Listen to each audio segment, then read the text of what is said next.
find out how many are here.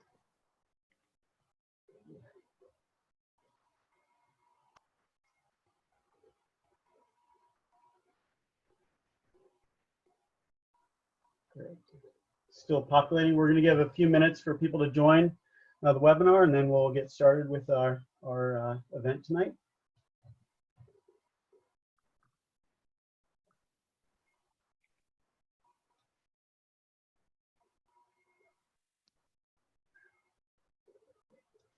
Still populating. We're going to give a few minutes for people to join the webinar, and then we'll get started with our event tonight.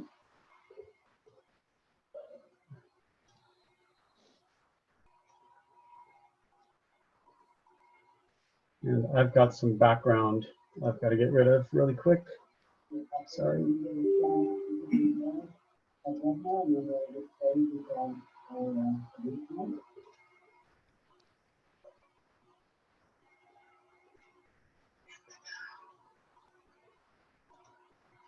I've got some background I've got to get rid of really quick. Sorry.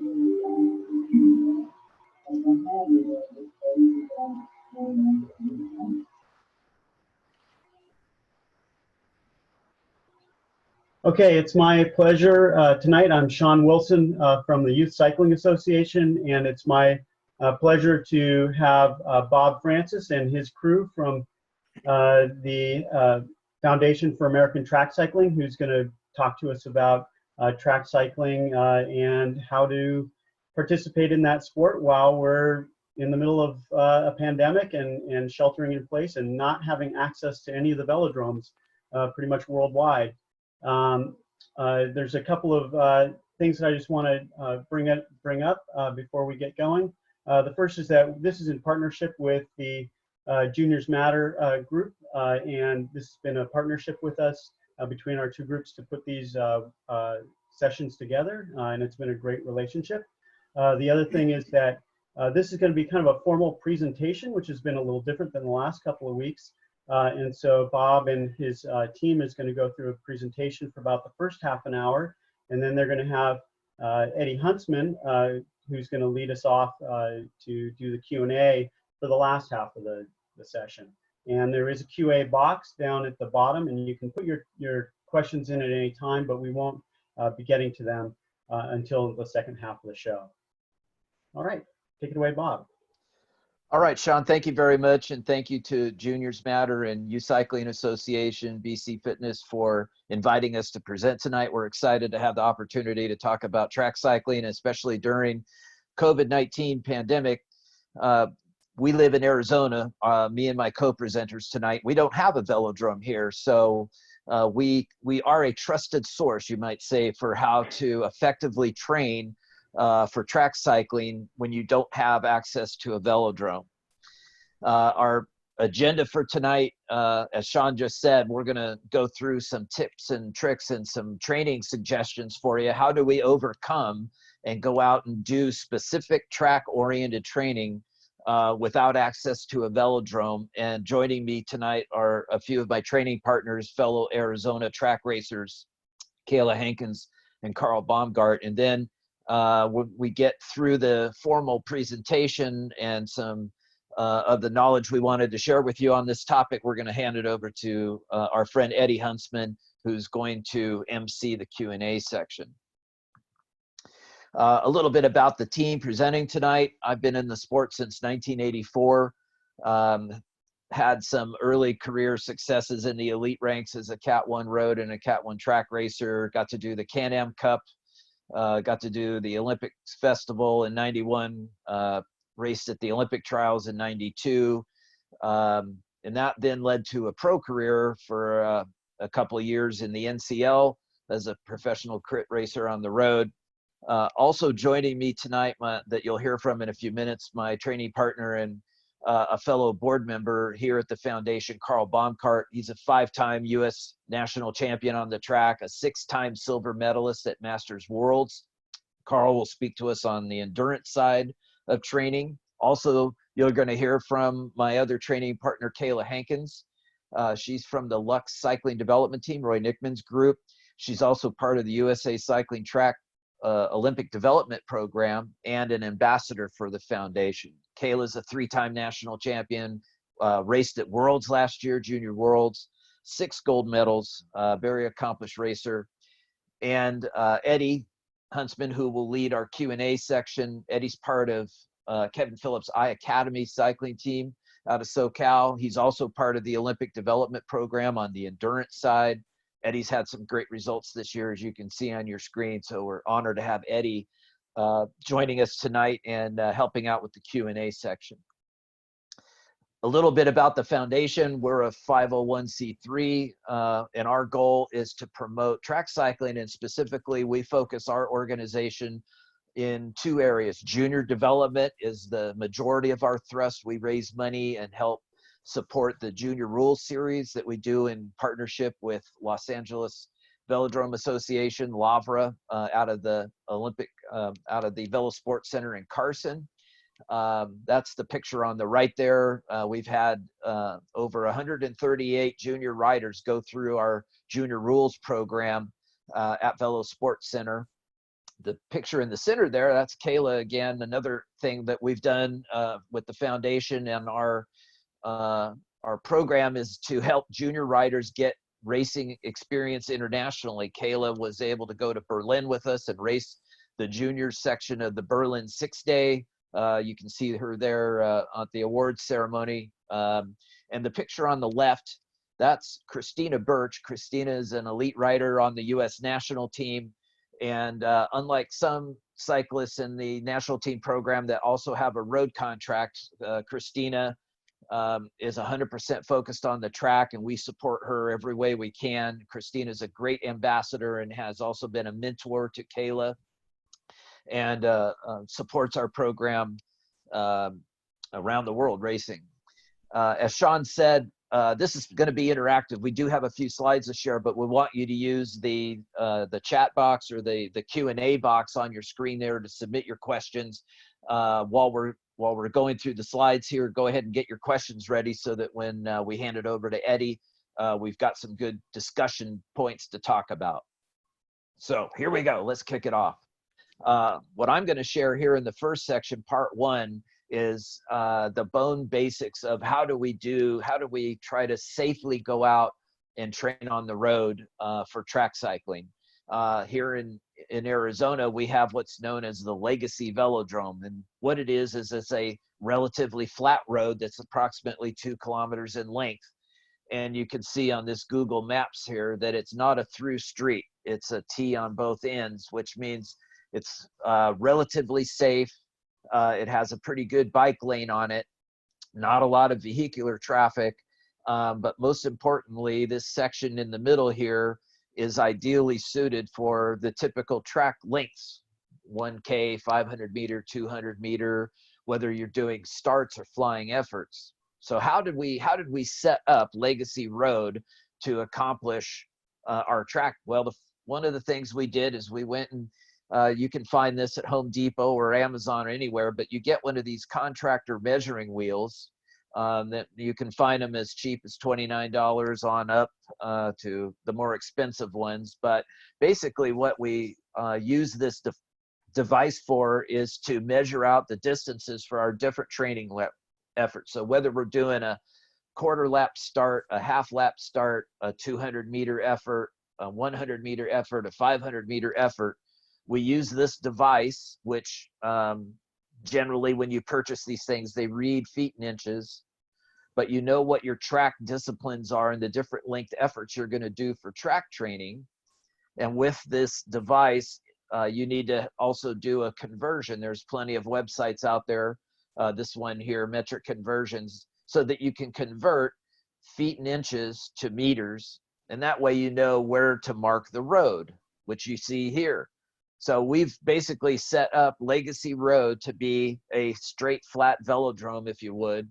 And we have the distances marked out on the road. We use the measuring wheel from our finish line, walking back 200 meters, 500 meters. We put a white stripe in the road, mark it, and that's how we do our training efforts on our track bikes. Nice wide bike lane. not a lot of vehicular traffic in the road we use, and our finish line is a crosswalk, makes it very easy for everybody to see, easy to measure the distances. And this is sort of a close-up of what we've done at Legacy. We found this intersection here with the crosswalks. It's a under construction, no through road right now, but the crosswalk lanes are in. That's our finish line. And we measured back our 200 meter, our 500 meter being the yellow line there, to give us our standard track distances. And also there we have the shorter distances marked in here to do a quarter lap and a half lap to practice your standing starts, this type of thing.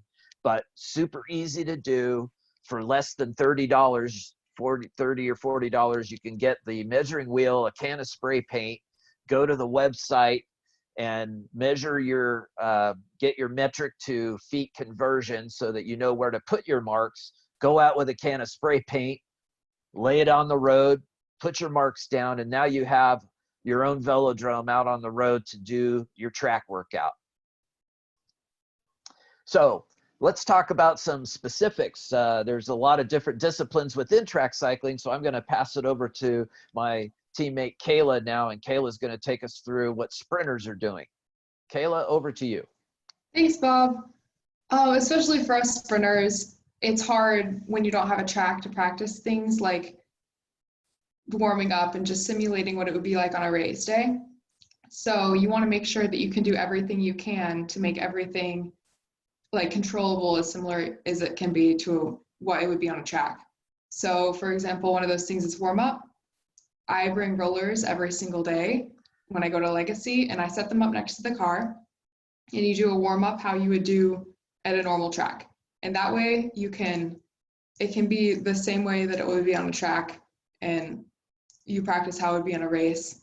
We always put in headphones while we warm up and do our normal roller warm up.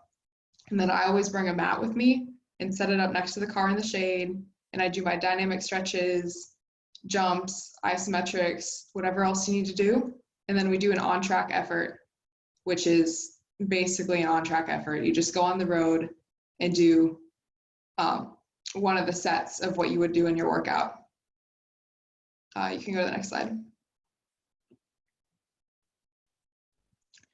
Another important part of sprint training on the road instead of a track is on a track. Normally when you do workouts like flying 200s or starts, you're able to get consistent times. On the road, you can't always get times. Like I know us in Arizona, we usually only get times when we're racing or we're training at a track. So instead you can rely on other data from your Garmin and stuff. For example, you can get cadence, speed to make sure that you're staying consistent because the conditions are never the same, or you can do it off power. Whatever works for you, that would help you as timing would on a normal track. Next slide. Okay, so two major parts of sprint training is starts and flying efforts. For starts, we like to roll into them slowly. It's hard because sometimes on a track you can get held and it feels different.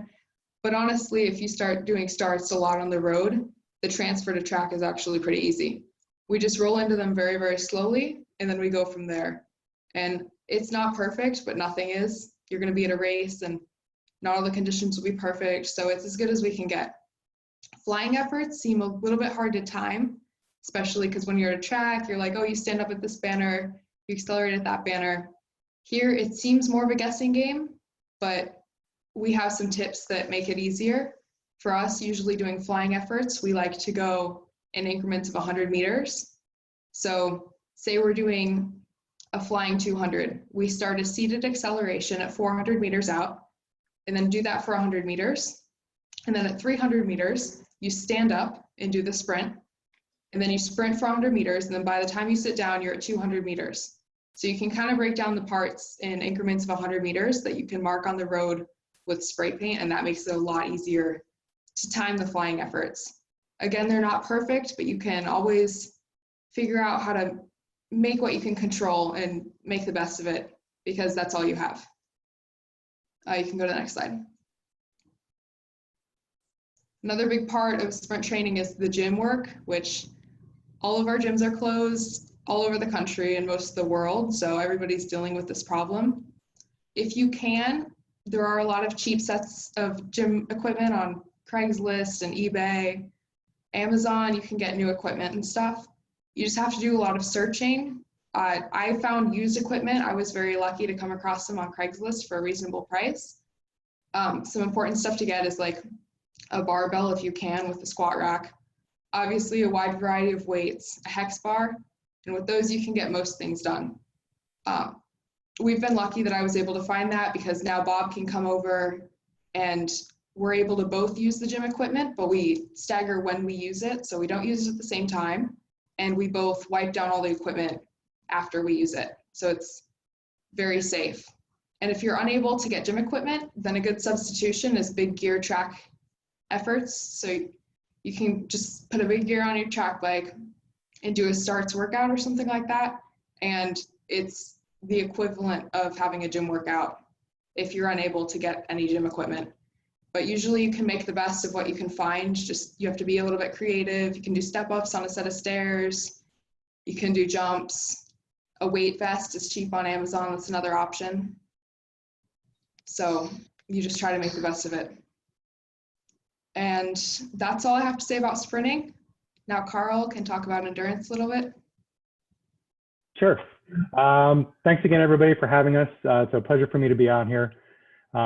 This type of training is our norm. I mean, it's not normal for you all, but this is kind of exactly what we live every day. So I really feel bad for you guys, and trying to learn how to overcome this.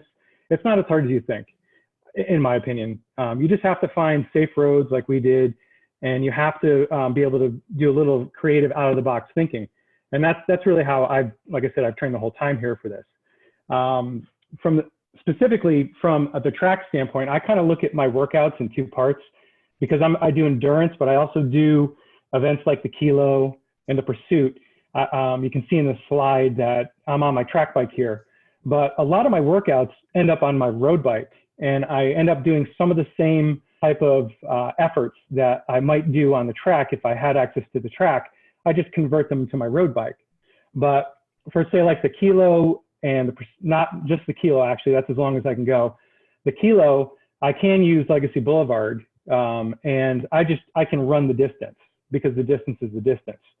But when we get into efforts like Pursuit specifically, which is probably my main event, you have to be a lot more creative, because if I were to run that length of Legacy Boulevard, this particular road, it stops at 2K, and my Pursuit's 3K. So I would have to turn around, slow down in the middle of my effort, which obviously is a big break. It's almost like doing intervals, quite honestly, which is fine. But if I'm trying to do a race type effort, or I'm just steady on the gas doing Pursuit, I need to go find some longer roads. And we don't have them on slides, but even having longer roads, there is the concern of traffic. And if you look on the slide here, you'll see I've kind of modified my track bike to have a front brake. If you look really close down below, you can see it's been zip tied to the forks with some rubber between it. And there's some rubber behind where you would actually mount the brake directly to the frame. And that allows me to have some level of safety or control while I'm on the road, because obviously I've found a couple of roads where I have no right turns, but, and I'm going to go on the right side of the road. So I don't have to worry about a left turn or a right turn happening in front of me. I just, have opposite traffic. So I still, though, have intersections I come across, and I need to have that brake handy just in case something were to happen. Because when I'm doing these efforts, I'm usually well over 30 miles an hour and got my head buried. And I try to stay, it's funny, you kind of have to stay focused a little bit on the road. And we're all used to just watching that line on the track and just burying yourself, but you can't really do that 100%. So that's where the brake, for me, particularly on these longer efforts, is critical. So that's one of the things I do. And when I do those, you ask, well, how do you do that if you don't have a distance? Well, exactly opposite of what Caleb was talking about, I do the inverse, and I basically know my times. So my Pursuit, my 3K is roughly 3:35, 3:40, depending on the day.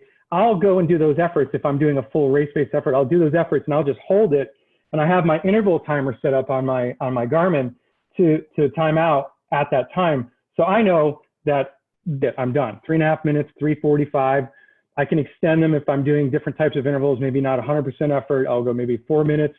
But the point is I'm using time, not distance, when I'm doing these pursuit and other types of efforts that enduros do. You can go to the next slide, Bob.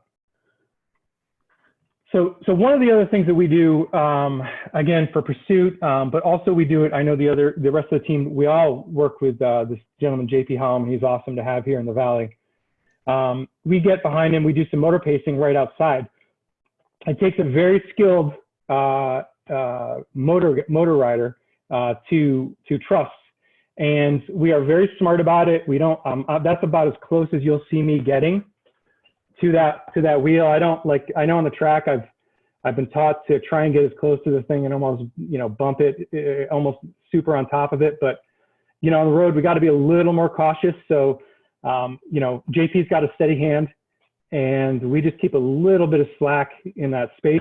And that allows us to get those motor pacing efforts, which really it's the same as you would do on the track, except, when we come to an intersection or the end of Legacy Boulevard, I call it Legacy Velodrome.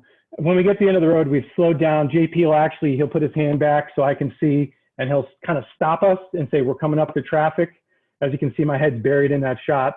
That's actually crossing the intersection of Legacy Boulevard for us. But, when we get to the other end of it, he'll start slowing down and he'll put his hand down. So that's kind of how we do the motor pacing efforts here. That's one of the really good tools we have.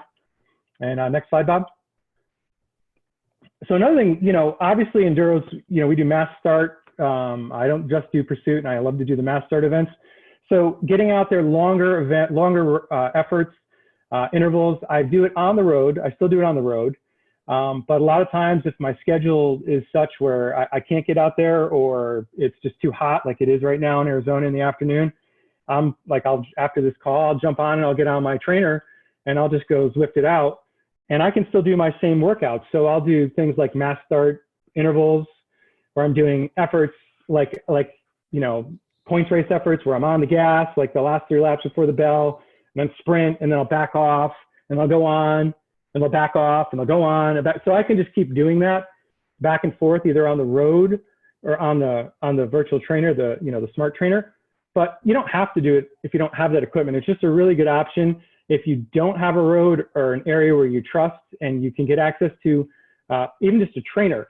So what's not on this picture, it's actually on the right where I had my bike set up outdoors there with the TV.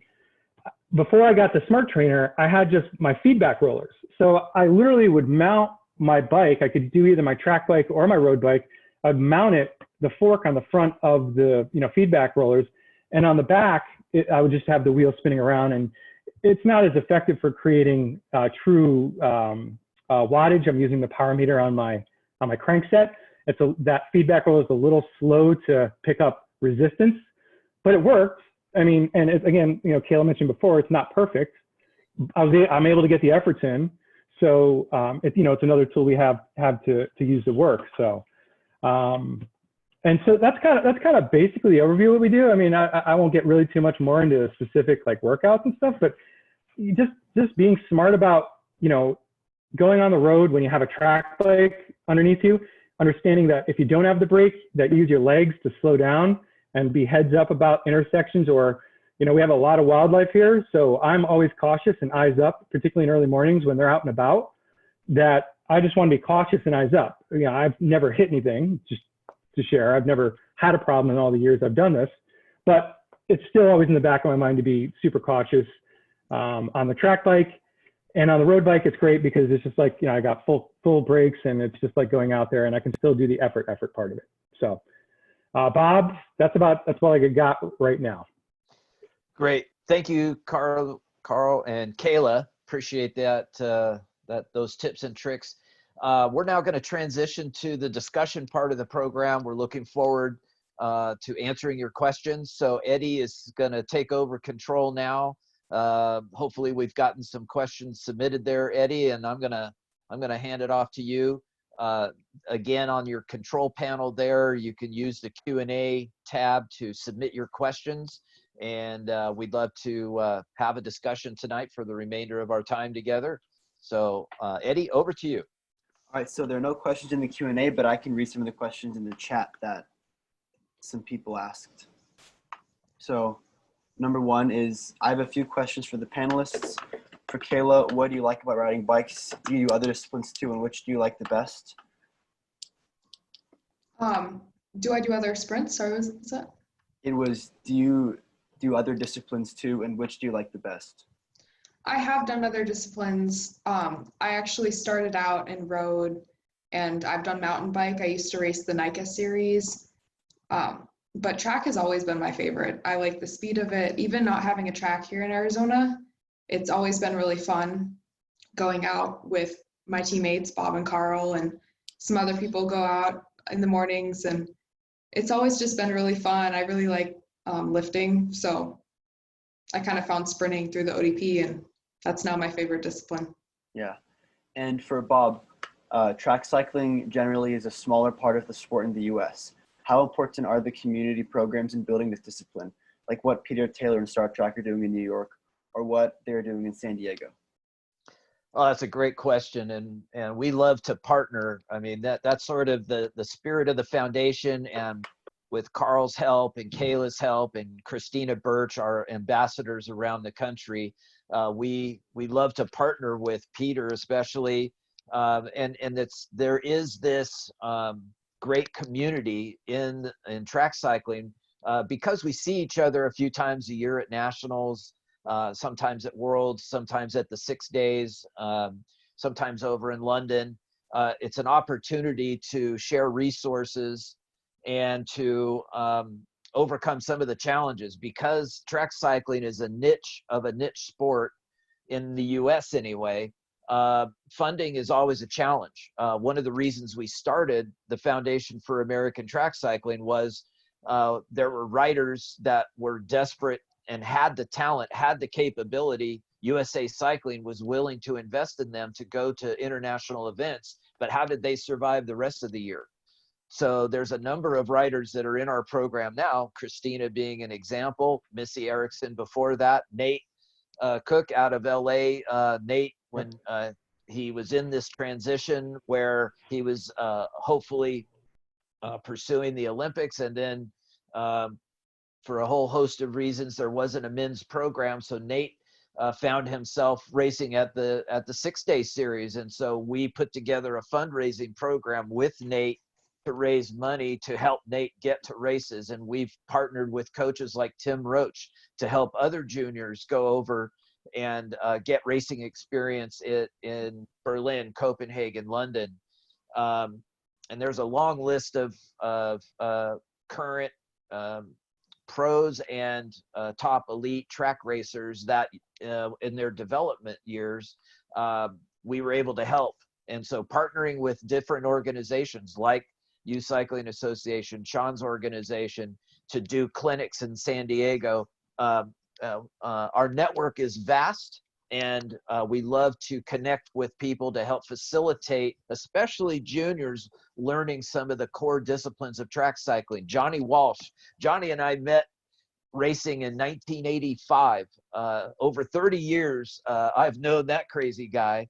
And we love nothing more than partnering with Johnny to teach Madison racing and the core track disciplines, and to take the juniors out on a safe venue like San Diego and get them certified on a concrete track that has relatively easy banking, pretty easy to control the bike out there at San Diego. We also partner with Henry Shibata at Encino Velodrome, and the Arizona crew especially partners with Henry to get riders certified and help them understand the basics of track cycling. And once they understand the basics, and whether it's Johnny or Matt Hoffman in San Diego, or it's Henry in Encino, we help facilitate those learning activities, get safety first, and making sure we're working with a USA Cycling licensed coach who's been through Safe Sport. We're very diligent about that. But once those riders have accomplished the basics and been certified on the concrete outdoor tracks, then they're ready to go to Carson and get certified on the big track, on an indoor wood track that requires a much more diligent skill set, better bike handling skills, better equipment.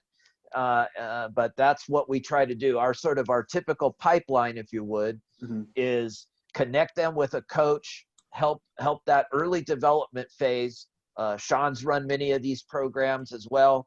We help them get with that local velodrome and the coaches there, go through their certification program, learn the basics, because our goal is to get them racing in our Junior Rules Series at Velo Sports Center in Carson, because once they have the comfort and the skill level to race on an indoor wood track, they can go to any velodrome in the world. How did Kayla build up the confidence to go race Berlin? I mean, you want to talk about pressure. A junior, Eddie, you just did this year. Right. A junior rider going to race internationally is one of the toughest transitions out there. So we have this sort of step-by-step program. Peter's doing the exact same thing in New York. There are coaches at the other velodromes replicating this. Jenny Reed's got her program up in Seattle. You can name the coach and name the velodrome, and there's somewhere that we can coordinate, plug a rider in, get connected with a coach, get certified. Our goal is to A, make sure it's fun, B, make sure it's safe, and C, give an opportunity for those that really find a passion to develop as a track racer, and give them a step-by-step roadmap where they can go from local Friday night racing at San Diego, racing the Junior Rules Series at Velo Sports Center on the indoor track with a really steep banking, and as they move up in their skill set and in their rankings, they then are ready to go tackle something as crazy as the Berlin 6-day. We have Lee Povey and Peter Taylor on the call as well as Liz Collar from USA Cycling Youth Development. And this is for Carl. With regards to endurance track training, quite often we see that some of the best endurance riders are also good road riders. Can you comment on that? Well, obviously, the phenotype, the physiology of the people, it transfers over a lot better. They don't have a lot of the fast twitch muscles that the sprinters have, and they just have those big engines, the big VO2 max. So they can transfer over easily to track quite a bit.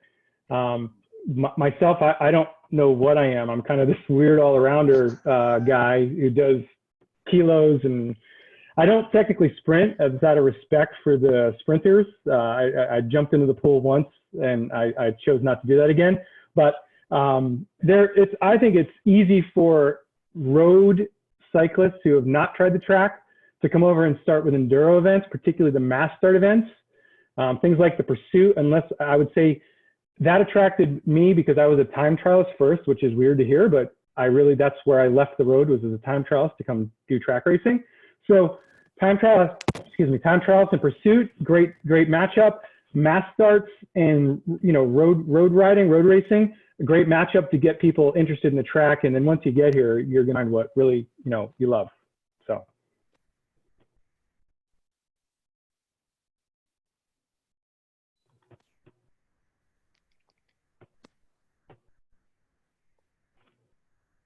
Eddie, I don't think we additional can hear you. questions? Eddie, you're muted. You can turn your mic back on. Can you hear me now? There we go. We can hear you now. Go ahead, buddy. Next question. So Kayla, how do you find motivation on a day-to-day basis? And what are some things that you can do to keep other people motivated? Great question. Sometimes it is hard to find motivation. When I find the hardest part of training without a track is the lack of a track community. I notice when I'm at camps and stuff, it makes me so excited to go to camps and races just because you have that interaction with people who you have stuff in common with. But when it comes to not having a track, that motivation is totally different. You need to find the motivation.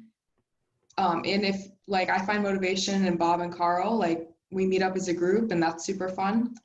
But as advice to people who are transitioning from having a track to not having a track, I think you just need to see it as a change. Sometimes for me, it's just motivating to anything that I can change is a motivation. So having a new environment, even if it might not seem good, it's always good because it'll force you to be more adaptable. So yeah, just think of it as a change and then motivate others by just being there, being encouraging. Yeah, you just need to think of it as fun because it is fun and it's fast, and just anything you can change to make it ideal, which is being on the road is a fun change, and it'll make you even more excited to go back on the track than people who have track all the time. For sure. Hey, Next up is, Eddie, yes, Eddie, I just wanted to follow on to that, and I'm going to click back to the of the course. slide with the data. Just for me, one of the things that is a motivation driver for me is looking at my data over time. And if on this lower chart here, where the Garmin data is mapping the warm up and then the efforts from a speed standpoint, but then on the second graph there, it overlays my power numbers. And so I work with Lee Povey, performance cycle coaching, and Lee lays out my program. I think part of motivation is have a plan. So my coach makes it really easy for me. We have a Google Docs document up there that has my training plan laid out in it. Lee gives me my workout. He tells me what gears he wants me to do certain efforts in. So connecting with a coach that works for you, and you can develop a plan is a key part of the motivation. And then for me personally, looking at my power numbers, whether I'm doing standing starts, flying 100s, flying 200s, as Kayla said, it's hard to get an idea of times out on the road, obviously, without a timing system, but we can come back and look at our speed data and our power data and have a feel for, are we progressing? Are we getting stronger? And so we have various different types of workouts to achieve our different goals. I'm focused on sprint, team sprint, and 500 meter. Those are the three events that I'm competing in here as a 56-year-old master that's been doing this forever.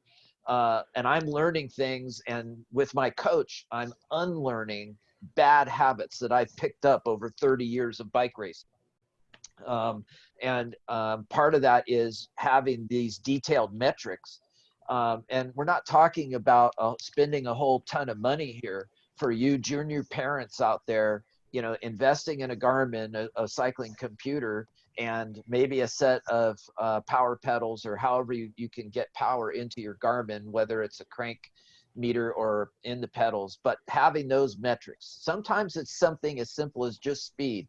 I'm doing flying 100-meter efforts, and on this road in these weather conditions, I can hit 56 kilometers an hour as my top speed. I can look at my cadence and see that I hit 138 RPM. Okay, well, that was 4 weeks ago. If I do that same workout today, am I able to exceed that and set some new personal goals for myself? Whether that be my max power output, as you can see in the graph down here. You know, boy, you know, as Carl and Kayla have heard me whine and complain many times, I've been sitting at this 1,500 threshold here for a while, and weeks and weeks and weeks where I think I have nailed it. I am feeling great. I've spent so much time in the gym, man. I'm feeling so strong. And I go out there, 1,493, 1,485. I just, you know, so you want to know what motivates me?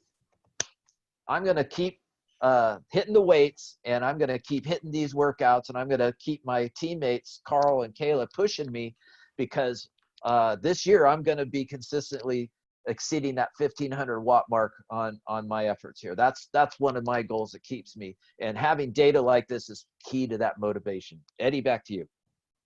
Next up is regarding location of racing, and Natalie Kritzinger asked, what is your favorite place to race? Carl, why don't you go first? We'll go around robin here. Carl, what's your favorite? In the U.S., it's clearly, LA, Carson Velodrome, but favorite overall, no, hands down, Manchester. That place is a pursuiter's dream. That track is just so smooth, and the turns are butter. They're not even turns compared to LA. And it's just kind of cool being, in the UK there, and Manchester's a great city. I've been there a handful of times, and it's just, even when you're not on the track, just being in and about and around the city is awesome to go visit. So. Kayla, how about you? This is hard, but my favorite track in the country is the Jerry Baker Memorial Velodrome in Seattle. It's so much fun to race. It's such a great atmosphere. I love everybody who works there. They make a huge effort to make the track just a really fun environment. And I love the track itself. It's actually really smooth considering it's a 400-meter outdoor track. So that's my favorite in the US. And then internationally is definitely Berlin. Just such a hype atmosphere. Never boring there. Yeah, it's kind of fun racing in front of 15,000 screaming Germans. A little bit, yeah. Eddie, I would agree with all of that. I've had the opportunity to race at a lot of velodromes around the world over my 30-year career, but I would say that the most fun I've ever had on a track, it wasn't racing, it was training, but I had the opportunity to train at the London Velodrome soon after the 2012 Olympics, and there was a transition where they took it from a closed Olympic venue to an open public venue. And through a business contact of mine, I was able to spend a day training in London. And it just so happened that a guy named Garrett Thomas and a few other members of Team Sky at the time happened to be at the velodrome that day. And Manchester's awesome. I agree with Carl. When you get to race on one of the premier cycling venues in the world like Manchester, I also love our home track of LA. The three of us live 6.5 hours from Carson, but people ask us all the time, how do you do that drive? That's crazy. Well, we do the drive because we love racing at Velo Sports Center. We love working with the people there. And yes, the 6.5 hour drive, if you love track racing, the 6.5 hour drive is worth it to go spend the weekend doing a POVI start gate clinic on Friday night, doing track training on Saturday, doing Lavra TTs on Sunday, doing Monday night sprints, brought to you by GQ6, on Monday night. But the London Velodrome, it's very similar to the Manchester Velodrome, just newer, and if you can imagine, even better. I've never ridden a smoother, perfectly designed track. And whether you're an endurance rider or a sprinter, London is awesome. Next up is a question about the velodrome. It says, our velodrome doesn't have very many juniors. What's your best advice for advertising to juniors? It's you, Bob. Okay, well, so this is what we do. Here in Arizona, I attend as many of the road events and mountain bike events as I can. And I use Facebook and other social media to promote the foundation and the program that we offer. So velodromes that are trying to attract junior riders, there's many tools in the tool case, and you should connect with the team at USA Cycling to help you with this. There are resources available to velodromes to go attract more participants. And one of those that we have done over the years, we did a lot of this in Houston. I was coaching for a while at the Alkek Velodrome in Houston. Great track, great people down there. And one of the successful programs we did in the Houston area was bike rodeos, where we would coordinate with the local elementary and middle schools, and we would go in and do a 30-minute program on bicycle safety. So we'd set up cones, we'd do a little demonstration on bike safety tips, how to safely ride on the street, making sure you've got helmets, all that kind of stuff. Simple little bike rodeo, and then put the invitation out while you're there in front of all the students that, hey, this is the velodrome that we race at, and we have these introduction classes where you can come, you can rent a track bike, learn how to ride a fixed gear bike. The bike is provided, the coaching is provided. And so that's an effective tool that I've done over the years, these bike rodeos with local schools. Carl and I also have gone the other end, where we met with the mayor of Phoenix here, and we met the people that run the Parks and Recreation program. And so you can also work through the local municipalities to coordinate with the Parks and Rec. They're always looking for programs, especially for inner city youth that don't have access to bikes, and they're looking for programs to do outreach to that, that's always another great venue that we've done over the years to attract people to come into the sport. If I look at the UK model, I was just talking with a friend here in Arizona this morning who has 2 sons that race BMX. If I look at the British model, you know, every time Carl and I have been to Manchester, one of the incredible things that we see there is the families and kids coming to race the BMX track at Manchester. And you watch the coaches, you watch all the folks from British Cycling, they have their eye out on some of those top performers in the BMX because they're seeing future track cyclists right there. Mm-hmm. Kayla, and you guys too, how old were you when you started racing track? I started on a local team when I was 8. I obviously didn't even know what a track was. They just had us going around a 500-meter loop in an empty parking lot. That's how I started. And then we eventually went, when I was probably 10, to the Encino Velodrome, because that's where Arizona States are every year during California. So that's how I got introduced to track. Carl, how about you? Yeah. Real quick, I didn't have a USA cycling license until 2013. That was the first year I got into organized racing. Strangely enough, I came out of power sports background, football, wrestling, weightlifting. So I came to track racing very differently than probably, and very late in life than most people. But the greatest thing I ever did, even late in life, 7 years ago, actually 2014 was when I started track racing. So 6 years ago, I wish I had gone to Casena in New York, because I'm from back east. I wish I'd found it much earlier in life, but hey, about 6 years ago. Eddie, as I said earlier, and as you can tell from the grays here, I've been doing it a long time. So in the mid 80s, I was a student at Cal Poly San Luis Obispo. I got involved in collegiate cycling. I was recruited from triathlons to road cycling by a local coach that saw me at this triathlon. His name's Bob Zukowski. God bless Bob. What a guy. He saw me almost drowned on the swim leg of this triathlon. Then he saw me get out of the water almost dead last, blow by everybody, set a course record on the bike leg. And I ran cross country in high school, so I could pretty much fake it and hold my own during the running phase of the triathlon. So he sees me almost die in the water and then shred the bike leg and then sort of hold my own on the run. He comes up to me after this triathlon in San Luis Obispo and says, "Man, you got to forget that swim thing. We were about ready to call 911 when we saw you in the water. But boy, you really nailed it on the bike leg. I run a local cycling club. Why don't you come out and join us?" And that was SLCC, San Luis Cycling Club. And, and I had just been to the Olympics in '84 in Los Angeles. And I said, that track cycling, that is awesome. I got to try that sometime. So after a few years of road racing, 84, 85, a buddy in San Luis Obispo had a track bike for sale. I said, "Well, that's awesome. I'd really like to try that."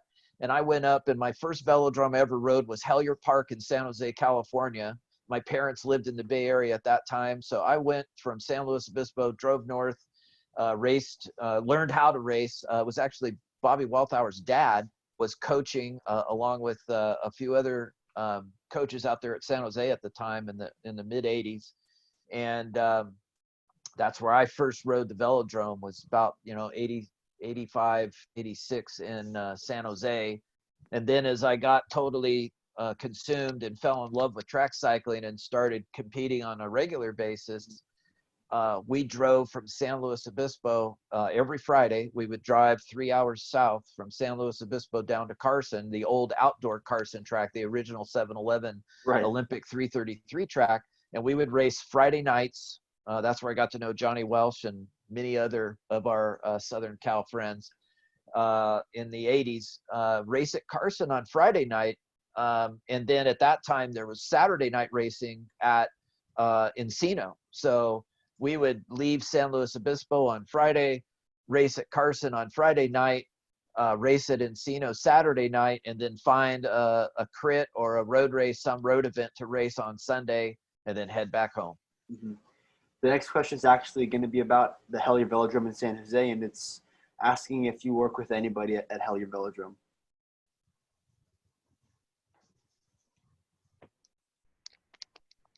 I'm sorry, Eddie, could you repeat the question? It was if you work with anybody at Hellier Velodrome in San Jose. I would defer you to talk to Coach Lee Povey, Performance Cycle Coaching. Lee now is based in Southern Cal, but he used to coach up in San Jose. I'm not. I do have a few names of people, but I would say Performance Cycle Coaching is probably the easiest contact. Get in touch with Coach Lee Povey, and he can point you in the direction of someone up there at Hellier. Mm-hmm. Next up is, how do you guys feel about the 166 meter 50-degree track? I assume this is about Detroit. If you think it's fun, scary, or what are your thoughts in general? Eddie, I think you might have to answer that question because I don't think the three of us haven't raced. I haven't had the opportunity to race Detroit yet. Oh, Kayla has. Go for it. Okay, not Detroit, but I did in Geneva, Switzerland. It's the same dimensions as Detroit. It was fun. It feels like you're going way faster. Yeah. Yeah, the G-forces are insane. So kudos to everybody racing at Lexus. Takes some skill. Right.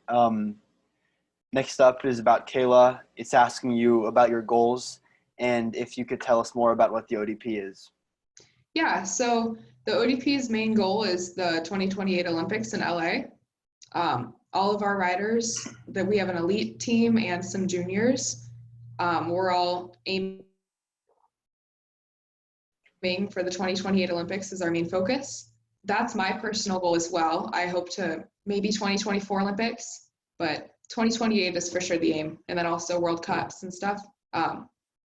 It's the day-by-day improvement that leads to those successes. And Lee Povey has been really the first person I've ever seen to put this much interest in the sprint program in the US. And it's obviously shown. I mean, before and after ODP, the sprint results from the kids in the US events and internationally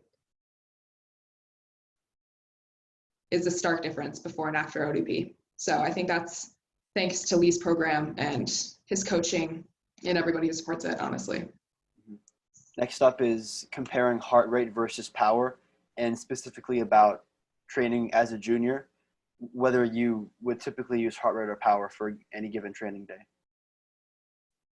As a junior, I think either's fine. I think a lot of juniors don't have access to power.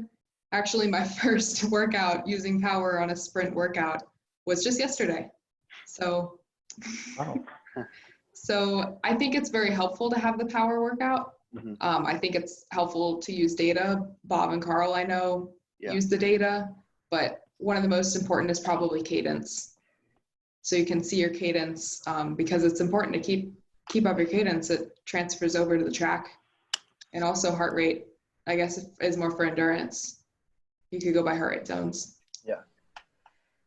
Next is from Vem Hagobian. We are with Connie Cycling, and we also race for the CV High School mountain bike team. So since we can't ride at the velodrome or train with the MTB team, what training can we do on our mountain bikes on the road to help us on the track and on the dirt? Thank you, Sasha and Vem.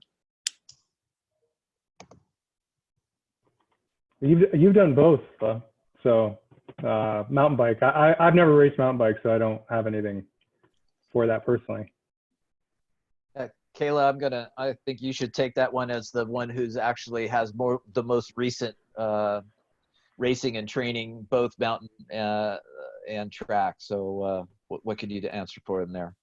So when I raced mountain bike, what I found to be the most helpful was actually road intervals. I was pretty successful in the NICA series, and most of my training was intervals on the road because it helps your VO2, it helps your just your ability to suffer, I guess. But then also if you want to train on the mountain bike, there's tons of trails that are still open. So go on the trails, but I'd say for a school, and if you're trying to be successful, like get better fitness, definitely do some intervals on the road. I have a question for you, Eddie. Yes. Tell us about racing in Canada. I've not had the opportunity to race at that velodrome yet, but you obviously won a gold there, had a really successful outing on the endurance side. Tell us about your experience racing in Canada. Well, racing in Canada, the first thing I noticed was how fast the track was. And I'm sure it's the same for the sprinters, but when I first did my IP there, I mean, I got a PR, and I just couldn't believe how smooth the black line really was. And then when it came time to race the Omnium, I was just blown away by the professionalism of the track. They were very on top of it there, and just racing the track is almost, if I could put it into words, just like based on what kind of velodrome it is, I'd say it's between Carson and Berlin, where the corners are a little bit longer and the straightaways, it's more like a circle, less like an oval, because Berlin is pretty, the corners are short and sharp with long straightaways. It's pretty much built for Madison and sprinting, but the velodrome in Canada is really built for Omnium. Awesome. And you also tell us about the Madison you did in Berlin.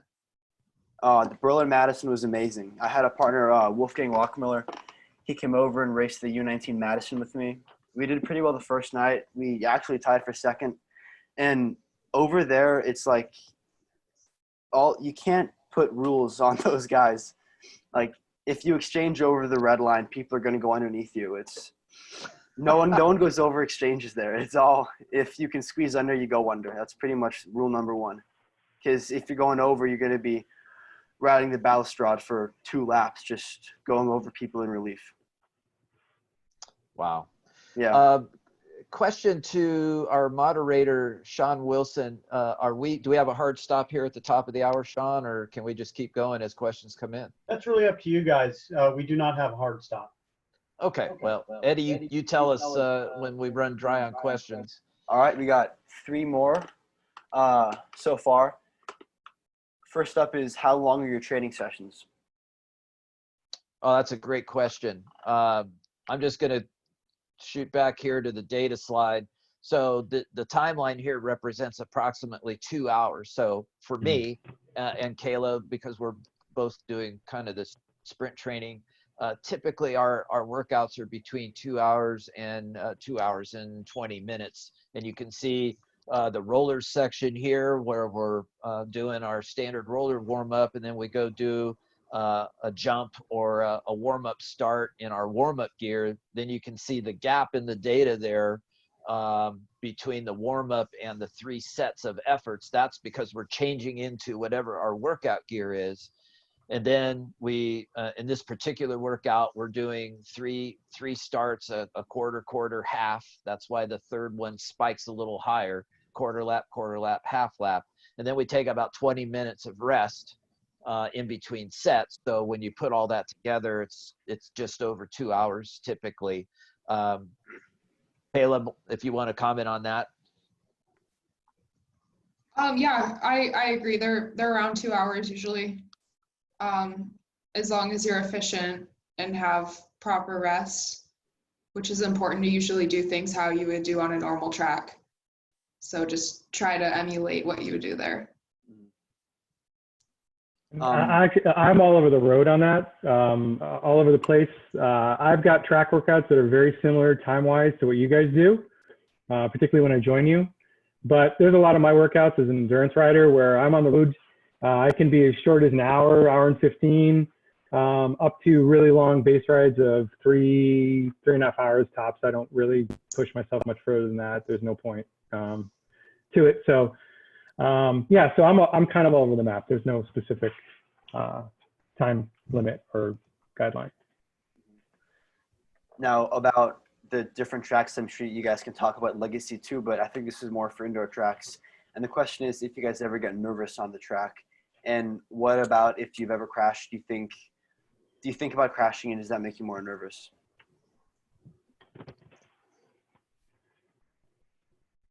I don't know. I think I have most crash experience out of the group. Is that right? So I wasn't going to say it, Carl. Well, yeah, obviously you get a little nervous getting on the track after you've had an incident. Depending on how bad it is, can be a little nerve wracking. But usually it's just statistics. It doesn't continually happen. So you just get up there, brush off the dirt or pull the wood out of you, whatever happened, and just move on. It's not that bad because most times, again, like I said, you're not crashing. Mm-hmm. And next up is a question from Lee. He's asking Kayla and I. First off, Kayla, how did you go from endurance to sprint? And can you share with other riders that might be considering giving it a try and why? Yeah, so in my first selection camp for ODP, one of the things that was brought up is that to commit to sprinting, you have to commit to sprinting. If you want to be an Olympian versus being a national champion, maybe in the junior ranks, and never go much farther than that, you have to really commit and put 100%. And honestly, sorry, Lee, I was being skeptical at first. I didn't believe in it. I thought, no way. I had just joined Lux. I was like, oh my God, Lux is wanting me to do all this road stuff. But I mean, the proof is in the results. My 200 time has gotten faster by a second in a year. It's crazy how much of a change this sprinting made. So you kind of just need to think what you really want. And for me, that was easy. I want to go as far as I can in sprinting. So for me, it's kind of a no-brainer. And actually, contrary to what I thought when I first joined ODP, I'm having so much more fun with the training because I love the fast twitch stuff. I have fun every single session. I love lifting. So as long as you figure out things to change once in a while, as a 17-year-old, it never gets boring for me. Mm-hmm. I have a lot of fun with it. Mm-hmm. And I would definitely recommend people who are questioning themselves to just try it because the results are very obvious very quickly. Yeah. And next up, you wanted me to talk about my experience of maturing and your jump up in performance in the last year or so. And I think that had a lot to do with my motivation to get onto the ODP and to really prove myself. I wasn't on it last year. This is my first year on it. And I think that me getting on it only made me faster because it gave me an opportunity to race overseas. And since I wasn't going to be just racing the normal lava races, I really wanted to prove myself on the international level too, because 4 or 5 different large international teams like GB, Dutch, and a whole bunch of other teams were there. And I think it would have been really cool to show myself as an American that's really fast racing, like for example, in Apeldoorn. And that only made me want to train more. So nice. That's what really motivated me to keep on going, was my want and need to be on the ODP. And then we have a question from CJ Burford. If there is a junior listening, Kayla, or anyone else in the chat who has never tried track, what would you say to them to get out and try it? For a junior, everything needs to be fun. It doesn't matter how old you are, it has to be fun. And Bob taught me that when I first joined Foundation, and he still says it before every single race. Even if I'm overseas, he'll text me, rule number 1, which rule number 1 is always to have fun. And so you just need to find ways to make it fun. And for me, that was Bob letting me have experience in Berlin. And before that, having experience in California. For juniors, it's important to have friends. So, I mean, take them to races and make friends. And it's pretty quick to see if they love the sport. Because for me, racing juniors rule, I made friends with Eddie. I made friends with all the California kids and from other states, and immediately fell in love with the sport because it turned into something that was fun. So it has to be fun. It can't be a job because we're juniors. Right. And at what age do you think that a junior should decide whether they want to go sprint or endurance? That's hard to say. For me, I was 16 when I made the choice to switch. And I think that was a good time. Okay. I'm glad I considered waiting another year and trying out for ODP again this next year, but I'm so glad I didn't, because I think every year you wait is a year of that buildup, especially if you're looking for the longer term goals, like the 2028 Olympics in LA. I think it's important to jump on that as quickly as you can after you realize that sprinting is what you want to do. Mm-hmm. Yeah, like fully committing to one is really important, right? Mm-hmm. Mm-hmm.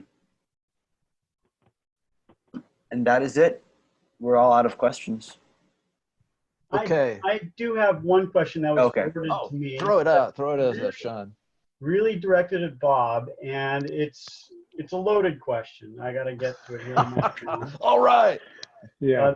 The person had to leave, so this comes from David Tom, who's the executive director from the Fast Freddy Foundation. We've been working on things together for a number of years, and his question is really and so I'm going to just read it here. How do we get kids to try other cycling disciplines besides mountain bike? What is the best formula? Is it local clubs, academy programs, etc.? How can we make it so that kids don't feel intimidated because the only junior Devo teams focus on elite athletes, right? And then do we start programs that are regional so that the kids don't feel an allegiance only to their mountain bike programs, right? And that goes around to the idea that, you know, those mountain bike teams, the NICA teams, like what Kayla started with, don't keep going after the season ends. And you know, we want to keep those kids riding bikes and having fun, right, and progressing. Right. Well, Sean, you and I sat in a meeting in Colorado Springs where this topic was discussed at length. And, you know, I go back to first principles. In cycling, like many other sports, when you're dealing with youth, it's about the trust that is built with the parents. Kayla didn't just show up to a ride with Carl and I and go, wow, you guys are really fun. I want to start training and racing with you guys. No, we established a relationship with Kayla's parent, and we provided a roadmap of how, you know, this is our program. This is how we can help Kayla get plugged in. This is the safeguards that we have in place to keep it safe and fun.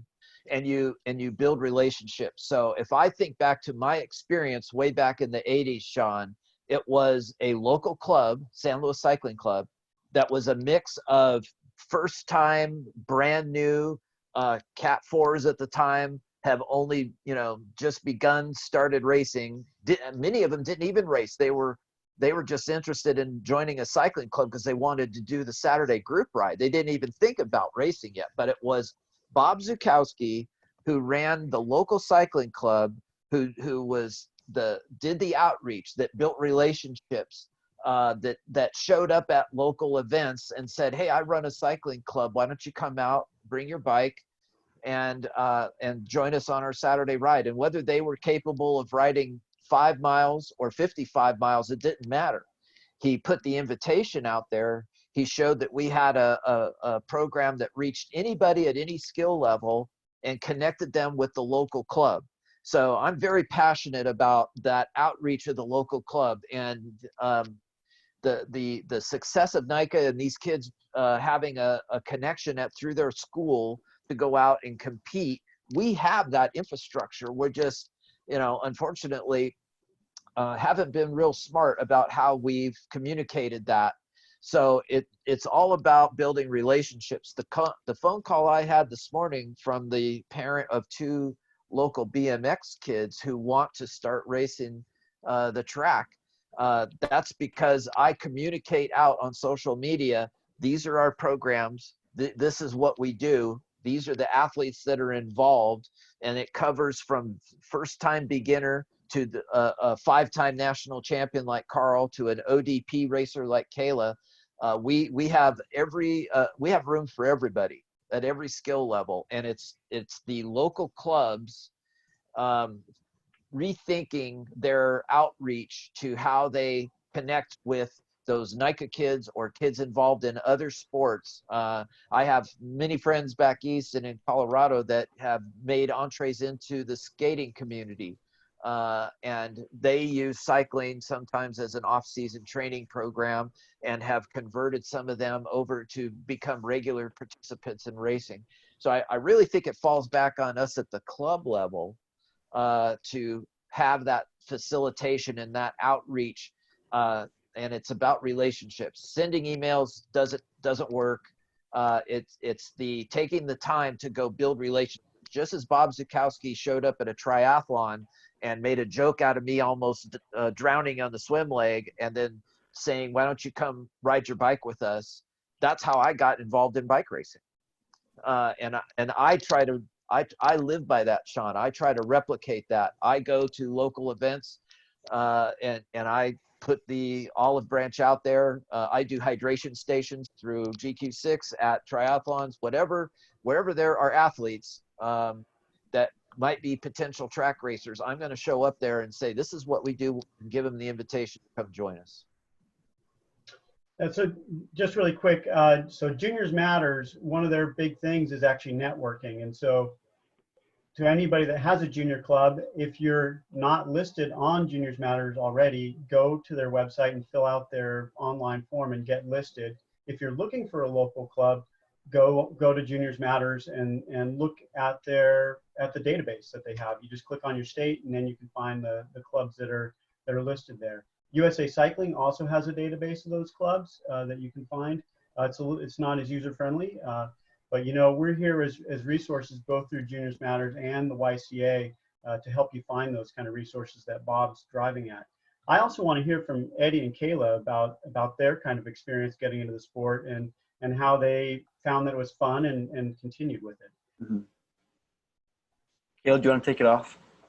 Yeah, so actually, my mom was at a triathlon, and she met some people who were on a team that soon became my local team when I was 8.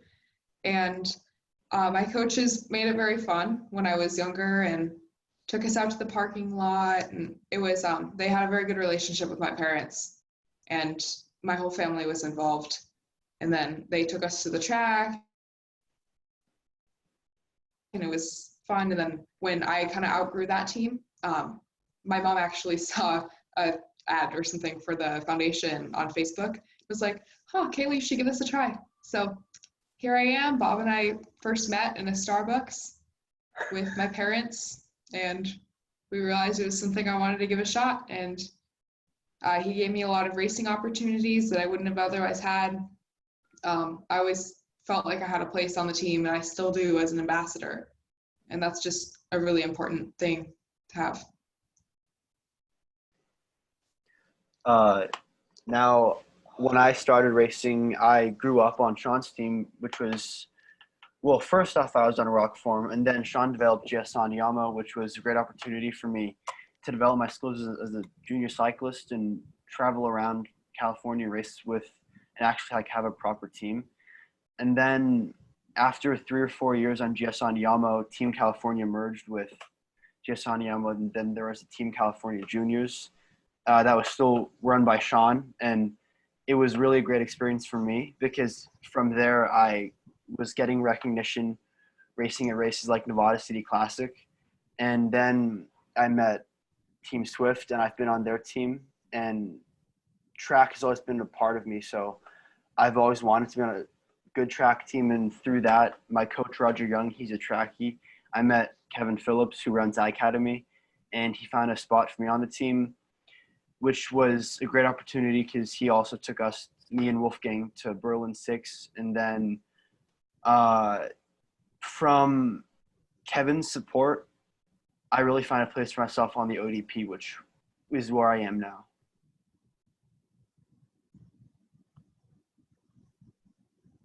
I'll never forget that Starbucks meeting. Carl and I were sitting there, and it just was the fulfillment of a vision for Carl and I, and what we try to do with the foundation. And we've had people contact us from all over the world, but here was this super talented racer from our hometown right here in Scottsdale, who faces the same challenges of not having a velodrome to train on. And so that Kayla is just the textbook prototypical model of what we try to do. And Carl and I, we try to set a condition in our interaction with, whether it's a local club ride or people coming out to Legacy to do track training, that we want to have fun, we want to be safe, we're being careful about distancing and all the safety that's required right now. But boy, we can't wait to do that 6.5-hour drive to get back over to the velodrome and start spinning some laps on the boards. Yep.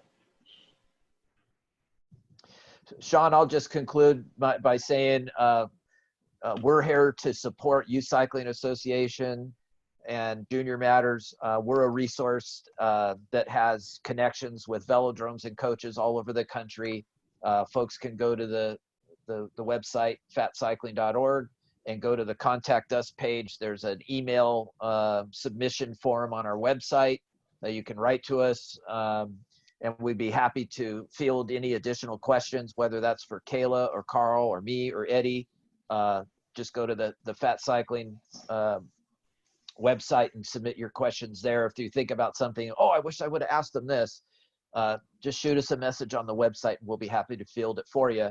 And we really appreciate the opportunity to join Sean, your organization, in presenting this material today. It's tough times out there, trying to stay motivated, trying to stay healthy, trying to keep excited about racing some point in the future. We got to be careful about our safety measures right now, how we conduct our training. Like Kayla said, we sort of extreme measures with our gym workouts to sterilize the equipment and not work out at the same time. But we found ways. Carl has found ways to get his endurance work in. I have found ways to get my sprint work in. We've found ways to get our gym work in. And we can connect with the broader resources available through USA Cycling and the track community to help anybody that's struggling with these things. And happy to take any thing you want to send us on the website. We'll get back to you. So back to you, Sean. I really want to thank everybody for coming on tonight. Big thanks to Bob, Carl, Eddie, and Kayla for being here tonight. This has been a great show about track cycling.